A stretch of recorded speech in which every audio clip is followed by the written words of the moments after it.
Hi, welcome to Julius Bar. Today we're gonna try out an espresso martini.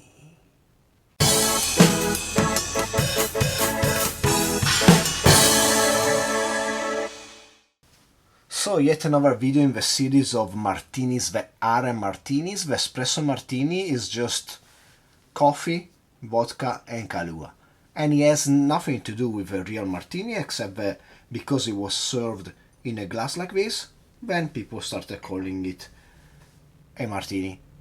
Or it's just good marketing. There's also a story about how this bartender served it to a top model in the 80s, so she wanted something to drink in the morning, blah blah blah blah blah. Do we care? Not really. But so, because for this cocktail we're gonna need some coffee, let's make some. Normally you will want to have a real espresso from an espresso machine.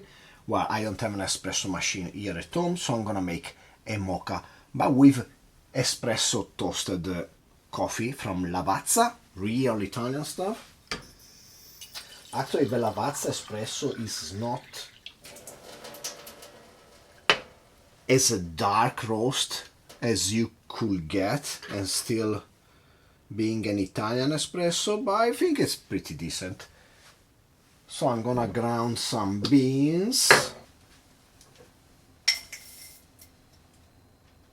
I also know that technically you should use a hand grinder to achieve the perfect thickness of the coffee powder to use in a mocha or an espresso, but I'm lazy.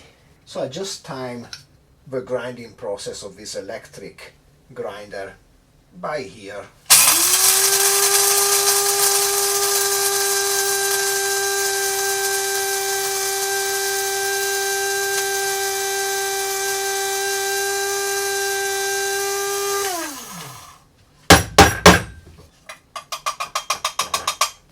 And there you go, our coffee powder. It has to be fine, but not too fine for a mocha. It should be a bit coarser than a espresso powder for an espresso machine. And you have to massage it like this, distribute all the coffee, yeah, and possibly have a bit of a mountain.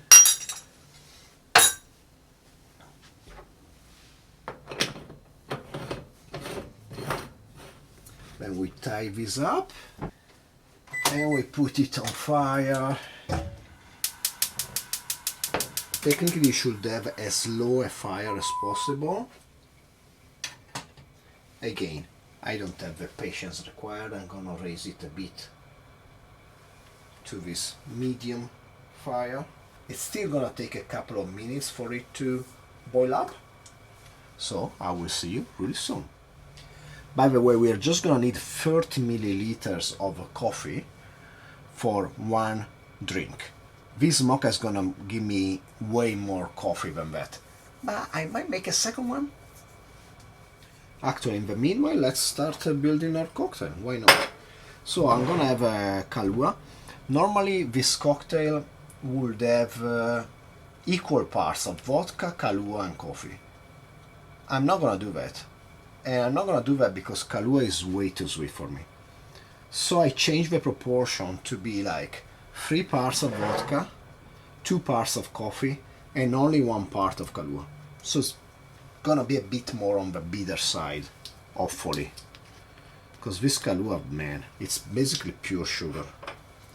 So, if you saw my video on the White Russian, you know I basically erased it from my White Russian recipe, and for good reason. So 50 milliliters of Kahlua, 45 milliliters of vodka. I'm gonna use this Suntory vodka, which is not a really basic vodka and not a premium vodka either. It's a medium offering, which I think is pretty decent. and as I tasted in my vodka video, it's the most neutrally flavored vodka I have. So I might as well get the ice.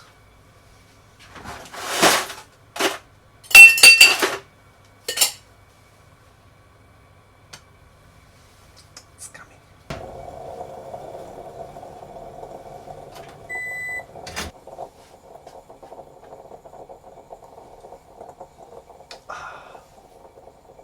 The smell of napalm in the morning. No, of a fresh coffee. So we're gonna use 30 milliliters of this. Let's see if I can pour it here.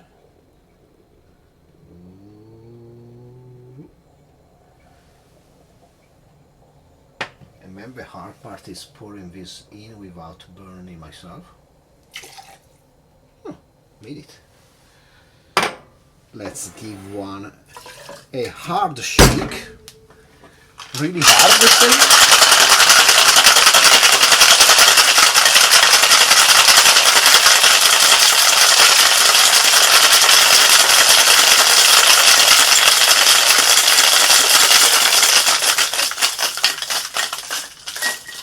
They say to shake it really hard so as to develop a nice foam on top. Let's see if we achieve that. Let's double strain our espresso martini.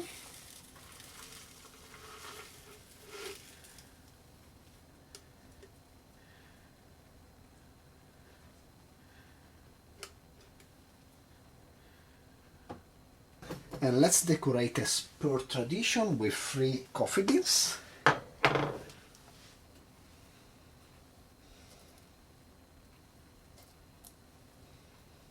Wow, this one looks good. Let's wait a second for it to settle with the cream on top and the darker parts below. I must say it does look good. It looks really good. And you can see all, let's see if I can take a close-up. You can see the foam on top doing a little dance. So I guess it's time for us to try this. Espresso Martini. Cheers!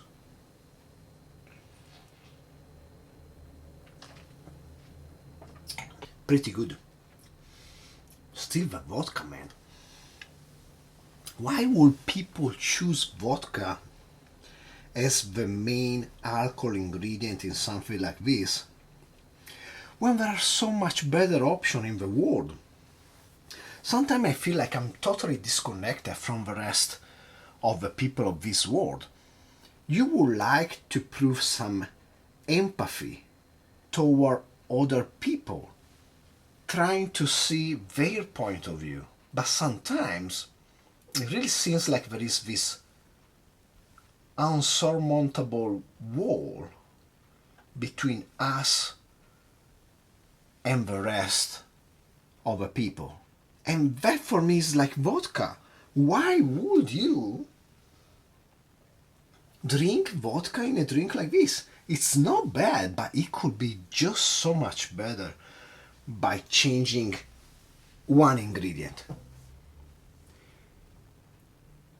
And I just cannot understand it.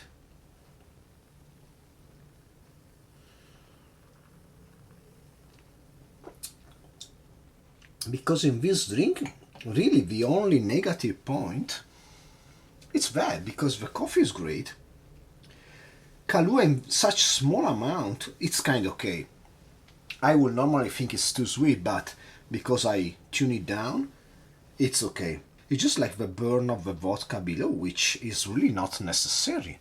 Again, good, but it can be better. And to prove it to you, I'm gonna mix something I never mixed before, but which I'm 100% sure is gonna be better.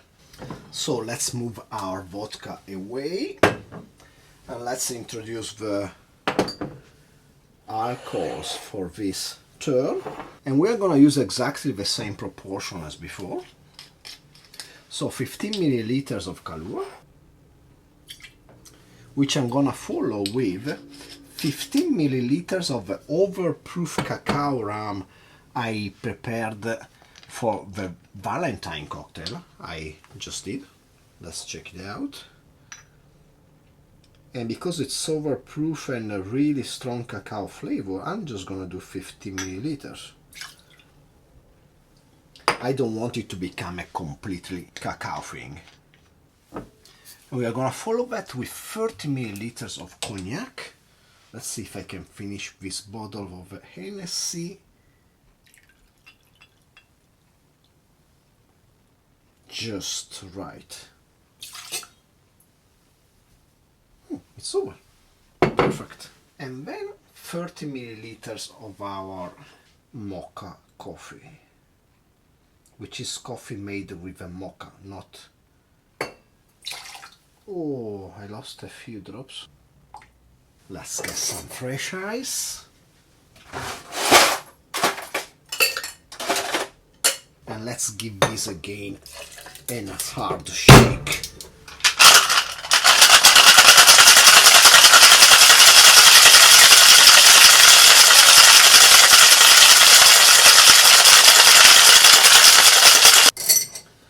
Let's double strain. We have a bit of a darker color, probably because of dark rum and the cognac. And let's decorate again with 3 coffee beans, which is called mosca in Italiano.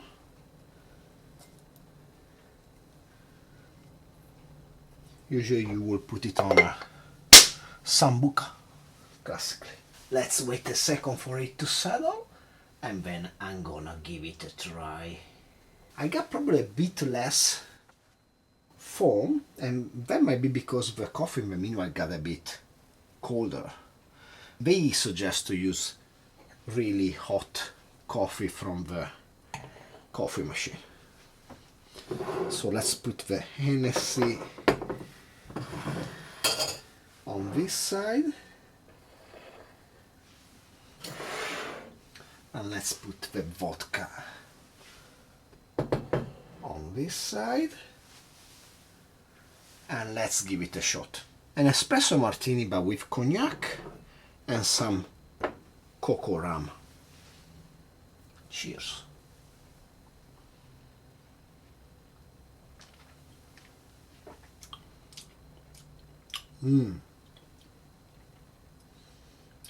I mean, I couldn't be wrong. This is amazing. It just has some deeper flavor. It doesn't have any of the burn of vodka, or more than burn, I would say bitterness. Even though it's a really neutral vodka, it still has a bit of unpleasant feel to it, excessive dryness. The cocoa flavor comes out quite nicely. The cognac rounds it up really well. It's just a bit stronger because the bit of overproof rum is really overproof. It's a 70%, so it gives it an extra kick. But all in all, a decadent experience, I would say. This one on my left, your right. Wow, it's really good. Let's give a shot again to the vodka one. Yeah, the foam I think was better in this one, just because the coffee was just done. Actually, on the first touch of your mouth, this one is slightly easier to drink. But then in the aftertaste, the vodka flavor comes up in this one, which I cannot say it's the most pleasant of flavor, at least for me, but who am I to say? Vodka is the most popular alcoholic drink in the world, I guess. So, at least in US, I think. I'm pretty sure in Russia and Eastern Europe too. One more sip of the Decadent. Let's call it the Decadent Espresso Martini. Yeah, it's a bit more desserty, even though it's not sweeter. The aftertaste lingers on longer on this. I think it becomes a bit more of a serious drink. Yeah, made for a top model in the 80s, this one was better. This is more like it gives you more to think, more to taste. So I guess, yeah, in the end, vodka is this place for the people that likes to party, which I was never one. I still remember like trying to make some friends which were really not interested in to that, make them listen to the musical box by Genesis, which for many years I thought it was the best song ever written, and I still really like it because it's a real masterpiece. But slightly thereafter I realized not everybody would like that music or that experience. So horses for courses. Party people, more like wanting to taste nuances and enjoy a drink. By the way, I would also like to try this drink with only rum.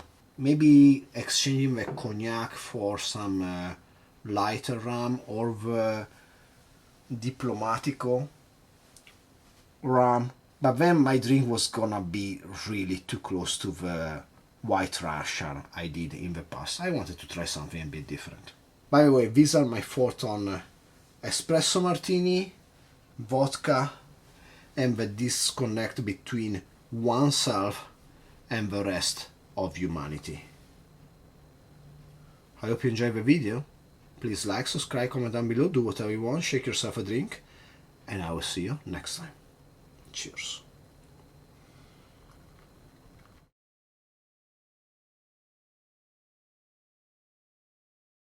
And as much as you try to reach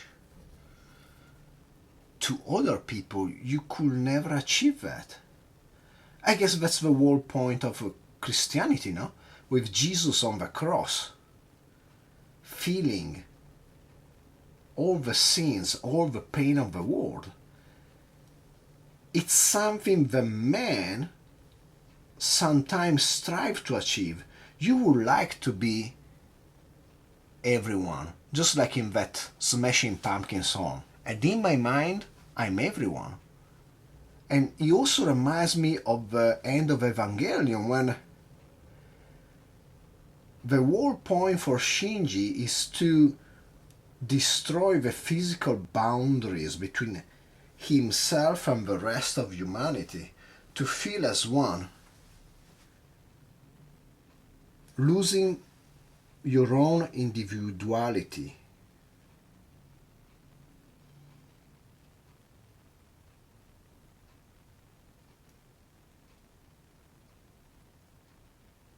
So what I'm trying to say, there is no way I like vodka in this drink.